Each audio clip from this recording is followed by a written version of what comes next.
네, 오늘 아침에 묵상할 말씀은 역대하 23장 16절에서 19절입니다. 거룩하신 하나님의 말씀입니다. 여호야다가 자기와 모든 백성과 왕 사이에 언약을 세워 여호와의 백성이 되리라 한지라.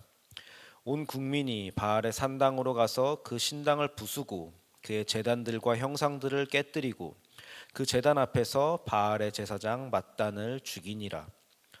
여호야다가 여호와의 전에 직원들을 세워 레위 제사장의 수하에 맡기니 이들은 다윗이 전에 그들의 반열을 나누어서 여호와의 전에서 모세의 율법에 기록한 대로 여호와께 번제를 드리며 다윗이 정한 규례대로 즐거이 부르고 노래하게 하였던 자들이더라.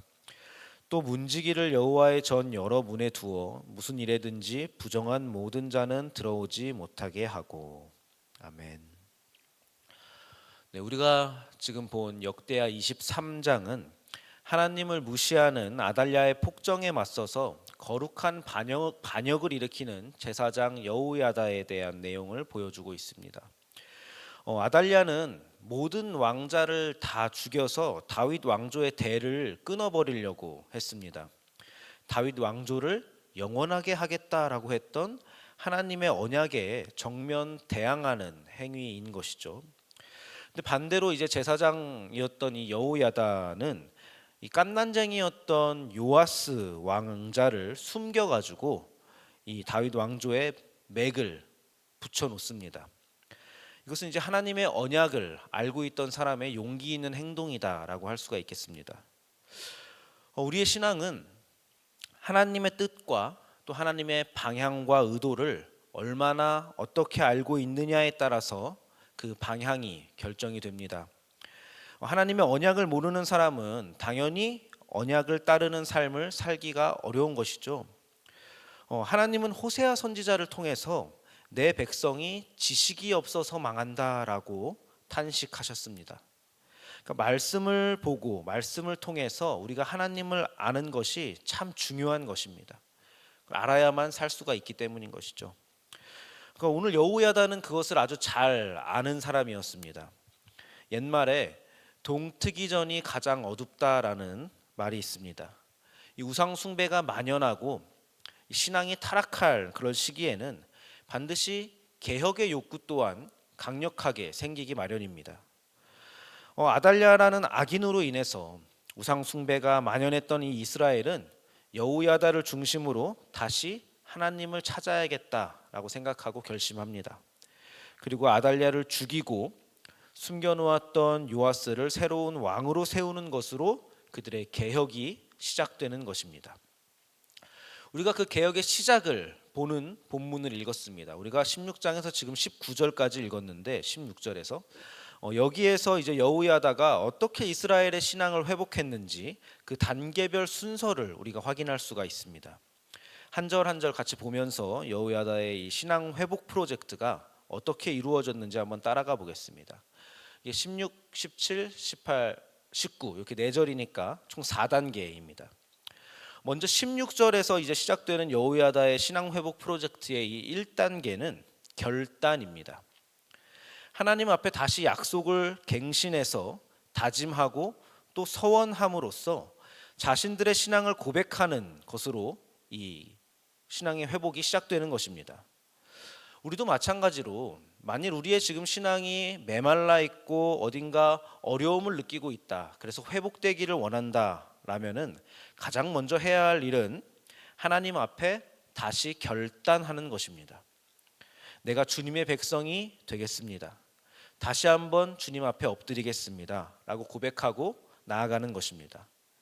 하나님 앞에 결단한다는 것은 어떤 의미를 가지고 있냐 하면은, 결단한다는 것은 자신의 정체성을 확인하는 것이고 하나님 나라의 백성이라는 그 자신의 사명을 기억하면서 자신의 존재 이유와 목적을 분명히 확인하는 일인 것입니다. 그렇게 해서 자신의 신앙을, 메말라 있는 자신의 신앙을 다시 한번 고양시키고 나의 신앙을 고취시킴으로써 내가 누구인지를 확인하는 것입니다. 그렇게 내게 허락된 약속이 무엇인지, 내게 허락된 주님의 언약이 무엇인지를 다시 한번 확인함으로써 내가 하나님 앞에 다시 한번 서원하는 것입니다. 이것이 결단이고 여호야다가 보여주는 지금 신앙 회복의 첫 번째 단계입니다. 그래서 우리도 첫 시작은 결단이 되어야 할 것입니다. 그 다음으로 이제 17절에서 보여주는 이 신앙 회복 프로젝트 2단계는 잘못된 것을 바로잡는 것입니다. 결단을 했으면 그 결심을 이루어 나가기 위한 환경을 먼저 정리하는 것입니다. 오염된 접시에 새로운 음식을 담으면은 그 새로운 음식마저 오염될 수가 있기 때문에 접시를 먼저 깨끗이 닦고 새로운 음식을 담아야 됩니다. 그래서 오늘 여호야다는 결단 후에 하는 일이 바알의 산당과 신당을 부수고 우상을 깨뜨리고 바알의 제사장을 죽였습니다. 공부를 하려면 책상 먼저 치우고 시작하는 것입니다. 우리도 마찬가지로 우리의 신앙이 다시 한번 회복되기를 원한다면은 갑자기 기도 시간 늘리고 안 하던 11조를 하고 이런 것 하는 것 이전에 하지 말아야 할 것들을 먼저 살펴보는 일이 필요할 수 있습니다. 회개하는 일이 먼저 필요한 것이고 나를 비우는 일이 먼저 필요합니다. 그래서 우리가 말씀 묵상을 할 때도 가장 먼저 하는 일이 뭡니까? 비움입니다. 비움. 내 욕심은 그대로 두고 그 위에 하나님의 뜻을 더하는 것이 아니라 먼저 나를 비우고 내 생각과 내 욕심을 비우고 깨끗한 접시를 만들고 거기에 하나님의 말씀을 담는 것입니다. 그래서 여호야다가 보여주는 이 두 번째 단계는 잘못되어 있는 것들을 바로잡고 삭제하는 것입니다. 다음으로 18절에서 보여주는 신앙 회복의 3단계는 비우고 정리한 것 위에 성경의 법과 규칙들을 다시 세워나가는 것입니다. 여호야다는 모세의 율법과 다윗의 규례에 따라 제사장의 지위를 회복시키고 레위인들의 일을 다시 한번 정리하고 제사를 회복시켰다라고 기록하고 있습니다. 앞서 우상을 척결하고 잘못된 것을 제거하는 이유는 이 제거 자체의 이유가 있는 것이 아니라 그 이후의 회복을 위한 사전 작업으로서 필요한 것이 제거하는 일이었습니다. 지금 여호와다가 그것을 제거하고 무엇을 회복하고 있습니까? 제사를 회복하고 있습니다. 제사를 회복한다는 것은 예배를 회복했다는 말입니다. 우상을 버리는 것도 중요하지만 우상을 버리는 일의 본질은 하나님을 예배하는 것에 있는 것입니다. 우리가 연인이나 부부관계에서 바람을 피우지 않는 것은 굉장히 중요합니다.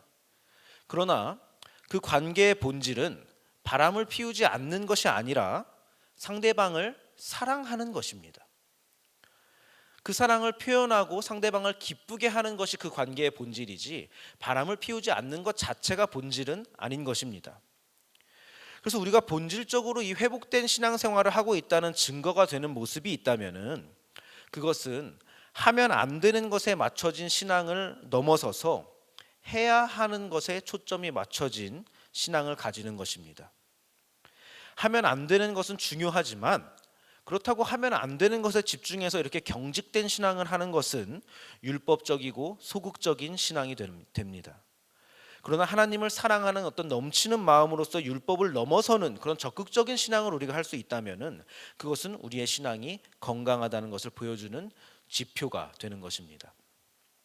자, 마지막으로 19절에서 보여주는 이 신앙 회복 프로젝트의 마무리 단계는 이 모든 회복된 신앙생활을 힘써 지키는 것입니다.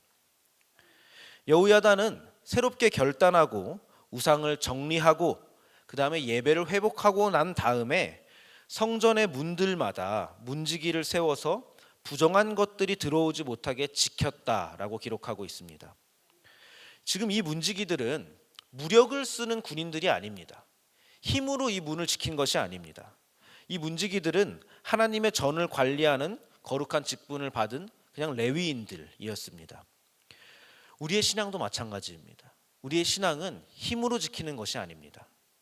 기독교가 사람을 모으고 돈을 모으고 세력을 모으고 힘을 모은다고 신앙이 지켜지는 것이 아닙니다. 우리는 오히려 그럴 때마다 타락했습니다. 거룩한 직분을 가진 사람들이 예배를 지켜낼 때에 신앙은 회복되고 지켜지는 것입니다. 이것이 오늘날 저와 여러분 그리고 우리 그리스도인들의 사명입니다. 사도 바울은 이제 우리가 그 성전이다라고 가르쳤습니다. 우리 안에 하나님이 계시기 때문입니다. 우리는 우리 마음속에 문지기를 그래서 세워야 됩니다. 우리가 스스로 거룩한 레위인이 되어서 우리의 신앙을 지켜나가야 됩니다. 세상의 부정한 것들이 우리 안에 침투하지 못하도록 우리의 마음을 지켜야 됩니다. 아마도 우리에게는 우리가 매일 하는 이 말씀 묵상의 자리가 그 문지기와 파수꾼이 충분히 될 것이고 그 역할을 잘 해낼 것입니다. 말씀으로 하나님의 성전된 우리 자신을 지켜내야 되는 것입니다. 매일 하나님의 말씀을 묵상함으로써 신앙의 문지기를 세우셔서 오늘 여호야다가 강력하게 추진하고 개혁했던 이 경험했던 신앙의 놀라운 회복이 우리 말씀삼 공동체에 넘치기를 바라겠습니다. 기도하겠습니다. 사랑의 하나님, 우리에게 허락하신 사랑의 언약을 신실하게 지켜오시는 그 끝없는 은혜에 감사를 드립니다. 하나님은 이토록 신실하신데 우리는 너무나 연약하고 그 사랑을 지켜내지 못하는 것만 같아서 참 죄송한 마음입니다. 바라는 것은 언제나 우리의 신앙이 회복되고 갱신되기를 소망합니다. 여호야다처럼 우리의 신앙을 개혁하고 동시에 회복하고 지켜나가기를 원합니다. 주의 말씀으로 우리를 가르치시고 인도하여 주옵소서. 예수님의 이름으로 기도드립니다. 아멘. 이 시간 다음과 같은 기도 제목으로 함께 기도하시겠습니다. 지금 들은 말씀이 내 삶으로 이어지게 하옵소서. 동네 세며줄 성경과 말씀삼 운동을 통해 하나님 나라가 든든히 세워지게 하옵소서. 동네 플러스 20 공감에 동참하여 모든 동네가 하나님의 일하심과 표적을 체험하게 하옵소서. 동안클럽과 다바라 학교를 통해 모든 세대가 행복한 교회 되게 하옵소서. 각 가정을 살펴주셔서 회복과 평안을 누리며 신앙이 전수되는 믿음의 가정들이 되게 하옵소서. 육체의 질병과 마음의 질병으로 고통받는 지체들에게 회복과 위로를 부어주옵소서. 개인의 기도 제목과 공동의 기도 제목으로 다 같이 기도하시고 삶의 자리로 나아가겠습니다. 감사합니다. 하나님 우리를 사랑하셔서 우리를 찾아오셨고 하나님 창세전에 우리의 모든 것을 계획하시고 우리를 이끄셔서 하나님 우리가 하나님의 열심과 신실하심 앞에